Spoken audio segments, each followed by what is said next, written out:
Ano ba ang mga makikita sa train station ng India? Let's have a quick tour. This is the New Delhi station.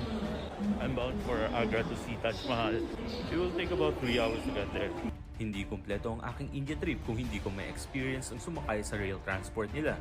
Ang New Delhi station ay isa sa pinakamalaking railway stations in India.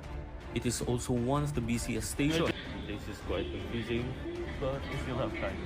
Kahit napakalaki ng India, almost every major city has a direct train na dumadaan sa New Delhi, ang capital city. Kaya mas madali para sa kanilang ma-fulfill ang professional, educational, and personal needs dahil sa accessibility.